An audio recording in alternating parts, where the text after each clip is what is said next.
Dave Barrett is one of the many City of Reno employees who is committed to public service. He also gives back to the community in his spare time. Dave started as Parks Maintenance Supervisor in 2006. As the supervisor, my main goal or my main job is to oversee park maintenance workers and the associated personnel that do the maintenance of park facilities, both the buildings, the irrigation systems, the mowing of turf, and then the general maintenance of daily cleaning and of park facilities and park structures and taking care of planter beds and things like that. Probably 1/4 of the time is at desk, and then the remaining time is I'm out either doing inspections in park sites or prioritizing projects that are kind of planning and up and coming, or working with my crew or overseeing the crew on projects that we have going currently. I don't see us very possibly being able to say, yeah, we can give you another 2 feet on this side and another 2 feet on that. Yeah, I think. Prior to working for the City of Reno, most recently I was a general contractor building individual custom homes here in the Reno area. As a small general contractor, I relied on developers to develop lots for custom homes, and then I would just buy individual lots and design a house and build it and sell it.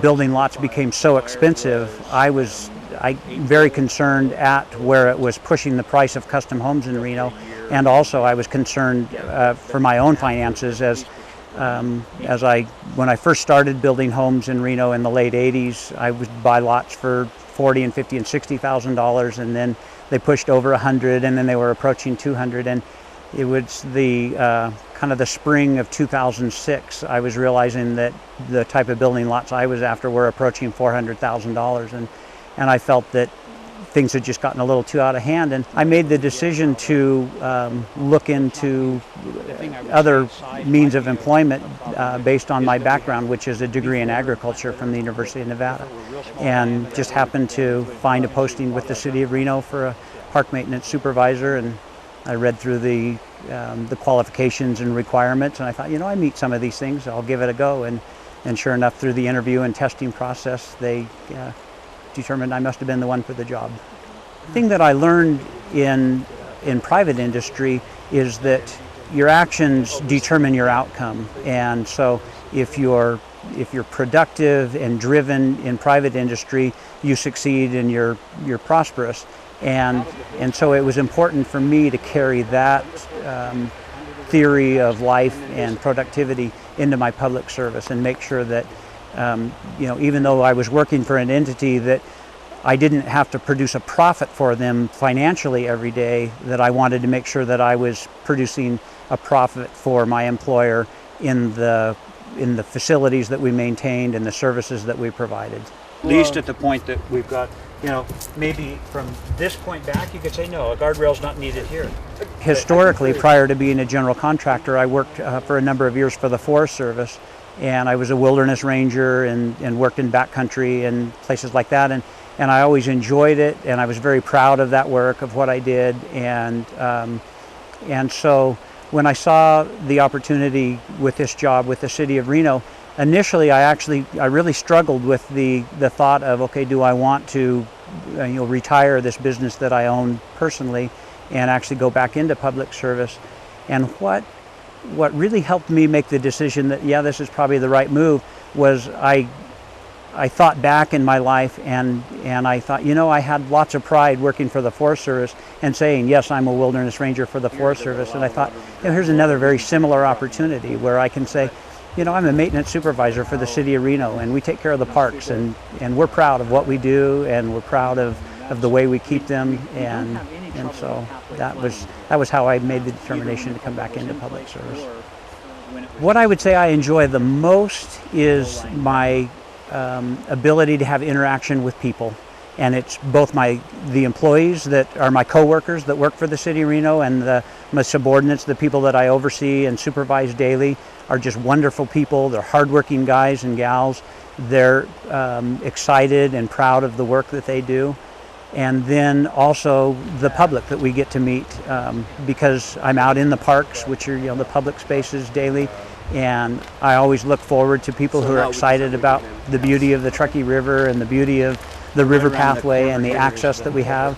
And also I'm always interested and pleased to have interaction with people that have either a complaint or some advice of what it is that they think might make our places better as well too. And then being able to follow up on that and either explain to them why the facilities maybe either are like they are or we manage them the way that we do, or to take their advice and be able to implement changes and improve maybe one tiny little facet that maybe we didn't see as the managers of the area, but as a public user they realized, wouldn't it be better if, and then with that input we were able to implement a change and make something work better.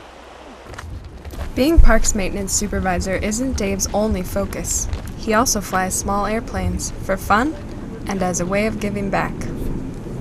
It's one of my airplanes, and this is a Cessna 182, and it's the plane that I do a lot of traveling both into central Idaho for fun and all around the United States, but Mexico for flying doctor's trips as well too. It is a 4-place airplane, 230 horsepower, single engine, obviously high-wing aircraft.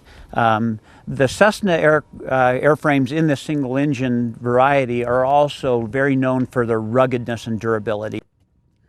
The cover helps. I have a real passion for flying, just for the adventure, the fun, the way you can maximize sometimes even just a 2-day weekend because of the speeds that you can travel.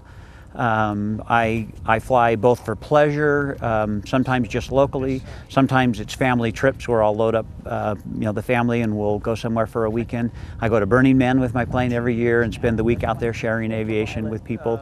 And then mostly of interest is that I fly for an organization called Los Médicos Voladores, or the Flying Doctors. And with that organization we take doctors and eye doctors and dentists down into the small villages of both Baja South and Baja North of Baja California, and also the state of Sonora in Mexico, and provide no-cost medical services to these small villages that don't have those types of medical care. And check all the surfaces and all the parts that need to be working properly. The interest factor, I would say, is kind of twofold. Is first, it's adventure, it's fun, you see new places, you meet people in a very different format than you do if you travel to a place as a tourist. The other thing is I feel that I've been very fortunate and very blessed in my life with lots of things, and of good health and financially sound, and the skills also to be a pilot. And to be able to travel with the assistance of interpreters and doctors and dentists and things, and share some of the good things we've been given in our life and share them with other people, I would say is the real core of why I choose to do that. Yeah. It's very primitive in some ways. Some of the towns that we travel to don't have electricity except for when they run their generator, like from maybe 5 in the evening till 9 at night. Very seldom is there telephone or cellular phone service in a number of the places. But again, we're welcomed with love and compassion and appreciation for what it is that we're doing. And with this, like I say, it's a 4-seat plane, so I can take 3 passengers and myself, and then a significant amount of gear, because with flying doctors trips, and especially the dental trips, we take what's called an ADEC unit, and it's a portable dental basically component, with drill and suction and water and all that kind of stuff. We also do eye doctor trips as well too, where we have optometrists or ophthalmologists go. On those, the optometrist or ophthalmologist does kind of a typical eye exam, and then also tests them for what type of correction they can use in corrective vision. And then we bring lots and lots of pairs of glasses down with us that are collected by the Lions Club, and then through different programs are cleaned and identified what prescription they are. And then we match people with what the eye doctor has identified their prescription needs are, as close as can be with glasses that we've brought down. And that's always a fun thing, because a lot of the people, especially that are suffering from real vision loss because of old age, just like all of us do,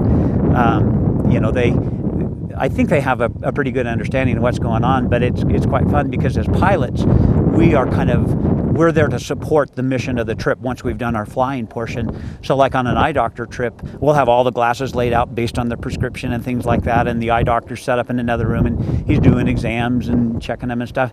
And so they'll come walking out of this room with a slip of paper with a little prescription on it, but nothing has changed for them. And then they'll come over to the table where we are with all the glasses, and we'll look at their prescription and find them the closest and let them try on a pair too. But they'll pick up the glasses and put them on, and they're just like, oh, they're just unbelievable. I mean, it's like instantly, and they're kind of like going, I have no idea what that guy in the white coat did for me over there, but this guy made me see, you know. and we get hugs and kisses from the ladies and things like that. So it's always lots of fun. Yeah. Because I love the adventure. I love to meet new people. I have a passion for aviation, and it's a way for me to share or to enjoy the passion that I have for flying, and also share the tremendous resources and good fortune that we have here in the U.S. of medical care that sometimes we just take for granted, that there's people in the world as close as one day's flight away that, you know, don't have those opportunities nearly as easy as we do. And so I feel it's the right thing to do. I think giving back of any type of skill or resources or of opportunity that you have to just help other humans in whatever way you can, no matter if you agree with them politically or religiously or whatever, is that I think the good of all mankind is enhanced by people being willing to share the good fortune, the resources, the successes that they've had in their life with maybe people who have struggled harder or maybe are successful in one way but need help in another way. Yeah, it's dead area traffic. Cessna 3561 Yankee taking runway 26 for a little flight in the pattern. That theory on life? Yeah. I would say that my parents had a very big impact on me and with that philosophy in life. And my father was a minister. My father was a Presbyterian minister, so I was raised in a very Christian upbringing family. My mother was a counselor, and so I think she kind of had a lot as well too. I think my dad really taught me the giving part. My mom taught me the adventure part, and between the two of them, I'm pretty happy with what I got from my folks.